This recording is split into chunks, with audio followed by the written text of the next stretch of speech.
से, सूक्ष्म शरीर में से मेरे अंदर पावर आ रहा है, ये भावना करनी पड़ेगी, ये संकल्प करना पड़ेगा। अगर सूक्ष्म शरीर में से तुम पावर नहीं खींचोगे तो पावर नहीं आएगा।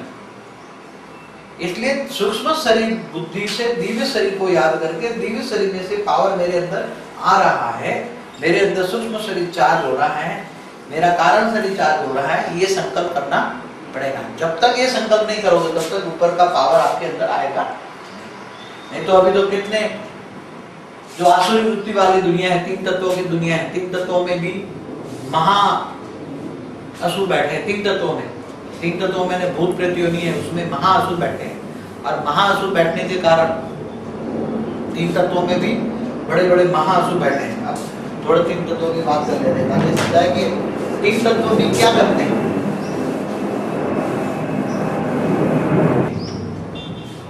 ये पृथ्वी के ऊपर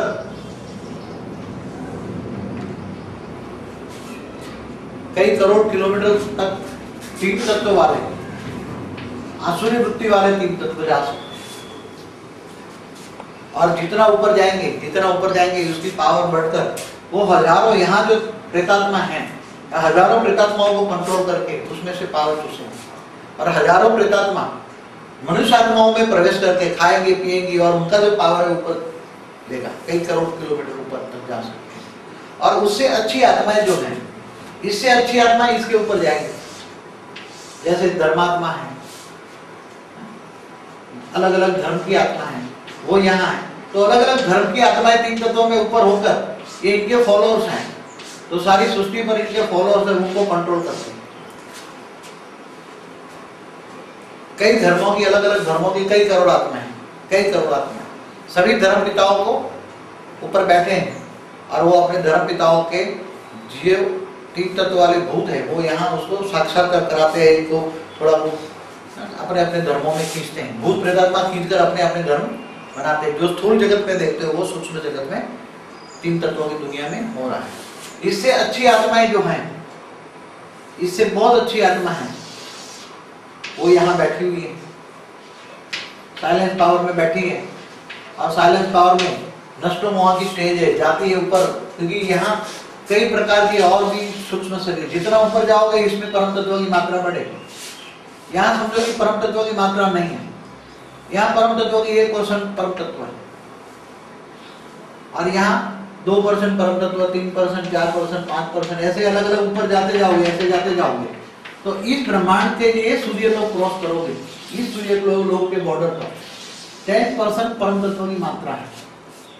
अगर हमारा सूक्ष्म शरीर में ये 10% परम तत्व की मात्रा हमारा शरीर में आ जाए, तो 10% गोल्डन कॉस्मिक आ जाए, हमारा जो कारण शरीर है, कारण शरीर के अंदर 10% गोल्डन कॉस्मिक आ जाए, तो हमारा ये स्थूल शरीर वो छोड़कर सूक्ष्म शरीर निकल के वो ऊपर यहाँ चला जाएगा।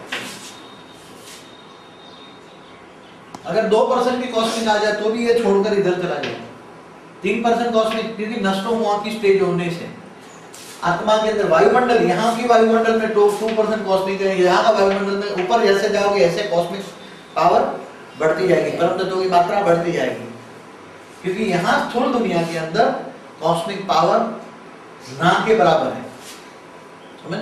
इसलिए आप ओम की ध्वनि करो या भक्ति करो, कुछ भी करो, आपके अंदर क्या आएगा? ब्लैक कॉस्मिक आएगा। और ब्लैक कॉस्मिक आने से आपका मन साफ नहीं होगा। इवन भक्ति करते करते भी संकल्प चलेंगे, भक्ति करते करते भी निसंकल्प नहीं तो भगवान को याद करते करते भी निसंकल्प नहीं होते। आज मंदिरों का वायुमंडल क्या हो गया? नहीं तो मंदिरों का वायुमंडल कितना सत्व प्रधान होना चाहिए, क्योंकि वहां गोल्डन कॉस्मिक होनी चाहिए, मगर मंदिरों के अंदर क्या हो गया? वहां पॉजिटिव वायुमंडल। यहाँ मंदिर बैठ के मंदिरों में भी संकल्प चलेंगे। जब मंदिरों में बैठकर ही संकल्प चल रहे हैं तो वहां का वायुमंडल और घर के वायुमंडल में क्या फर्क? जब भक्ति करते हैं तब भगवान को याद करते हैं, और भगवान को भी क्या याद करते हैं? मेरे लिए कभी मांगने वाला, जो भगवान से मांगता है भगवान मेरा ये हो जाए, ये हो जाए, ये तो भिखारी हो गया। क्या हो गया? भगवान से जो मांगता है वो भिखारी है। इसलिए कर्म की इच्छा मत रखो। कृष्ण ने गीता में क्या कहा? कर्म करते जाओ। अपना क्या कर्म करते जाओ? अच्छे कर्म करते जाओ। अच्छे कर्म क्या है? लोग क्या समझते हैं? मंदिरों में जाना, मंदिरों में दान करना, ये अच्छे कर्म है। मगर आज जिनके मंदिर तो क्या है, व्यापार का धंधा बन गया है। जिन मंदिर को तुम पैसा देते हो वो तो ट्रस्टी हो गए, लड़कों की शादियों में करोड़ों रुपए बर्बाद करते हैं। मंदिर बिकाऊ है, मंदिरों के जो इनकम होती है, तुम जो भक्त जो पैसा देते हैं मंदिरों को, वो पैसा कहाँ खर्च होते हैं? इनके मंदिरों के जो ट्रस्टी हैं। इंसान जो सोचता है वैसे उसका कारण शरीर भी बनता है। सोचने से क्या सोच रहे हो? अगर अच्छा सोच रहे हो, अगर आत्मा अच्छी सोचती है तो उसका कारण शरीर के अंदर अच्छा सोचने से वायुमंडल के 1% जो गोल्डन कॉस्मिक है वो उसके अंदर आती है। अगर क्रिएटिव काम सोचती है, पॉजिटिव क्रिएटिव, तो उसके अंदर अलग अलग कलर की, ये कलर की आती है। अगर मन शांत है तो वायुमंडल के अंदर ग्रीन कॉस्मिक आती है। अगर मन में गुस्सा है तो वायुमंडल के अंदर से रेड कॉस्मिक आती है। समझ गए? तो रेड कॉस्मिक आने से क्या करता है? सबसे ज्यादा डेंजर कौन है? Red colour. क्यों? क्योंकि वो गुस्सा कराएगा, और गुस्सा करने से तुम्हारा परम वायु तत्व एकदम इम्बैलेंस हो जाएगा। तो सारी ब्लैक, 7 प्रकार की ब्लैक कॉस्मिक आने लगेगी। और ब्लैक कॉस्मिक आने से गुस्से वाला इंसान गुस्सा करने से वो क्या कर रहा है वो उसको पता नहीं होता। गुस्से में किसी को गोली भी मार दे तो भी उसको पता नहीं रहता। और बाद में मगर आजकल क्या होता है, जब गुस्सा करता है तो गुस्सा कराने वाली भी उसके साथ कोई आत्मा होती है, इविल सोल होती है, जो तुम्हें रेत मारकर गुस्सा कराती है। अब गुस्सा करा के फिर तुम्हें उल्टा पुल्टा काम करा के चली जाती है। तो सारी इविल सोल एक दुनिया के अंदर जितनी भी नेगेटिव है ये भी इविल सोल कराती है। और देवी सोल भी है जो पॉजिटिव काम कराती है। कई देवी सोल है कि जो आप जाओगे तो कई मौलवियों के पास, कई साधु संतों के पास ऐसी शक्तियां हैं जो ऊपर से दिव्य शक्तियां वाली यहाँ साधु संतों के पास काम करा रही हैं। वो ऊपर से दिव्य शक्ति उनको भेजती हैं। तो जब कोई आत्मा होती है तो दूसरी आत्मा का शरीर के अंदर कोई उसके शरीर के अंदर कोई नेगेटिविटी है तो वो रेज मारकर, ऊपर से जो पावर आ रही है ऊपर से पावर मार के रेज मार के उसको शिक्षा कर लेती है। तो पावर कहाँ से आ रही है? इस वायुमंडल से नहीं आ रही है। ये आत्माएं अच्छा काम कराने के लिए एक अच्छी आत्मा को सिलेक्ट करती है। ऊपर वाले कई ग्रुप होता है, हजारों आत्माओं का ग्रुप होता है, वो चाहते हैं कि हम इस दुनिया के अंदर अच्छा काम करें, मगर नीचे नहीं आ सकते। ऊपर से देखेगी तो एक काला वायुमंडल दिखेगा। क्या दिखेगा? ऊपर से देखेगी तो काला वायुमंडल दिखेगा, काला धब्बा दिखेगा।